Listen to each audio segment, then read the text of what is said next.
Good afternoon, everyone. Uh, I will be speaking on behalf of the Arab group in New York. The group has met this morning to discuss the current situation in Gaza and the escalation of war in Gaza. And we have agreed as a group to work towards three key goals. The first goal is in the implementation of the resolution that was taken last Wednesday by the Ministerial Council of the Arab League, which is the first thing to end the conflict, to end war, and at least to find ways to reach a ceasefire.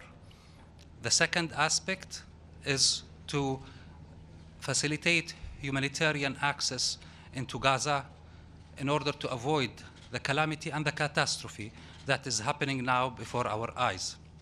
And the third aspect, in light of the recent developments regarding the issue of moving or transferring the Palestinian population in Gaza to the south, to work with the international community and the UN to stop such acts that will lead to mass displacement of the Palestinian population.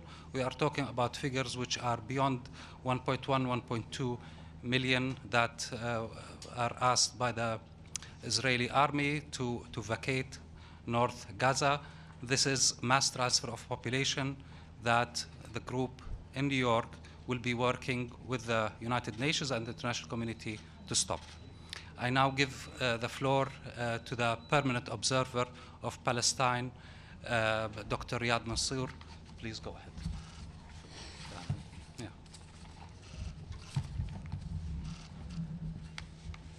I will start with Arabic. في البداية أود أن أعبر عن شكرنا الجزيل للأشقاء العرب بشكل جماعي دون استثناء أحد في وقفتهم المشرفة مع فلسطين وشعب فلسطين في هذه اللحظات، وشعبنا المنكوب في قطاع غزة يقف معهم بشكل موحد، معلنا أخي محمود رئيس المجموعة عن خطة تحرك لإنجاز 3 أهداف مهمة. أولاً وقف إطلاق النار فوراً، وقف العدوان على شعبنا. ثانياً توفير كل المستلزمات الإنسانية من الغذاء ومن الدواء ومن كل مقومات الحياة، كما أشار إلى ذلك كذلك الأمين العام للأمم المتحدة. وثالثاً يجب أن لا تسمح الإنسانية والأمم المتحدة إلى تكرار نكبة الشعب الفلسطيني التي تمت عام 48 من خلال التهجير الجماعي ل2,300,000 فلسطيني من قطاع غزة إلى خارج القطاع.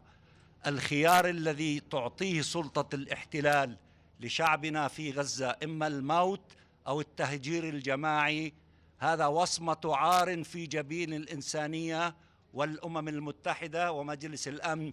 إن سمح له أن ينفذ، علينا جميعاً إيقاف مثل هذه الجريمة ضد الإنسانية التي يمكن أن تنفذ.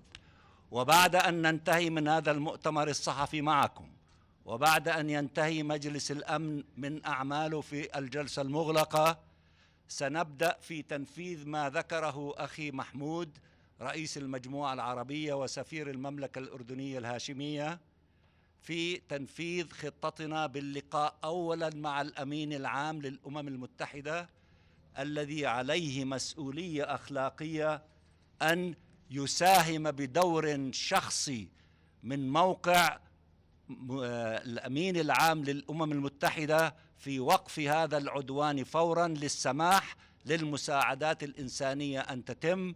وكما قال إنه مستحيل أنك تنقل أكثر من 1,000,000 شخص في ظل ظروف الحرب من منطقة إلى منطقة أخرى في غزة، ولكن الجوهر هو نكبة جديدة للشعب الفلسطيني. عليه أن يلعب دوراً قيادياً مهماً في وقف هذه العملية الإجرامية ضد شعبنا الفلسطيني. هذا ما أردنا أن نقوله لكم، وباللغة الإنجليزية I spoke to you in the morning. There are three things that we need to accomplish immediately. One, ceasefire. We are unified as an Arab group. For those who think that there is a single Arab, single diplomat that is not standing with Palestine at this time, look at our unity, look at our strength, and look what we will be doing in the days to come.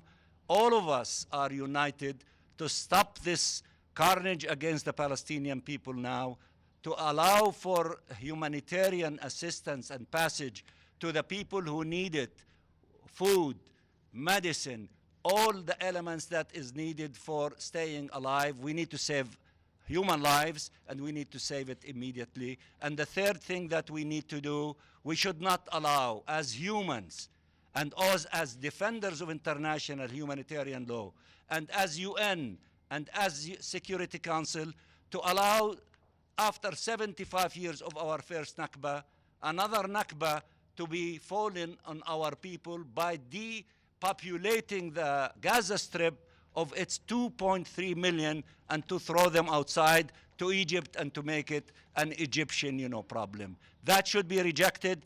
Every and each one of us and each one of you and those who are listening to us inside to do everything possible not to allow this crime to happen. And let me at the end to say thank you to Egypt for opening Al-Arish airport to allow for humanitarian assistance, which they started to receive in order to reach the people in Gaza.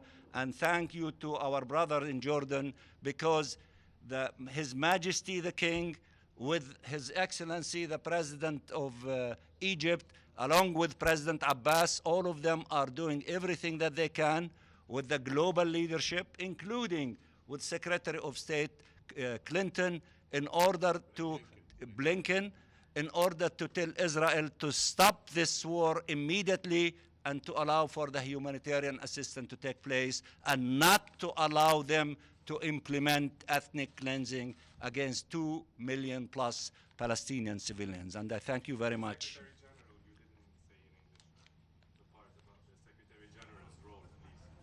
With the Secretary General, we are going to meet with him at after 4:30, after they finish the meeting in the Security Council. We are going to ask him to use the power, the moral power of the office of the SG in order to help us to implement these 3-point plan: ceasefire, humanitarian assistance, and not to allow ethnic cleansing to take place. Why there is no point where to free the hostage too? That we are against, harming any civilians from anywhere. I think the ministerial meeting announced that in their position, and President Abbas, these are our, moral positions, and I believe that also that there are discussions regarding the issue that you raised. Thank you very much. If you want, try to see us after 4:30, after our meeting with the SG. Thank you.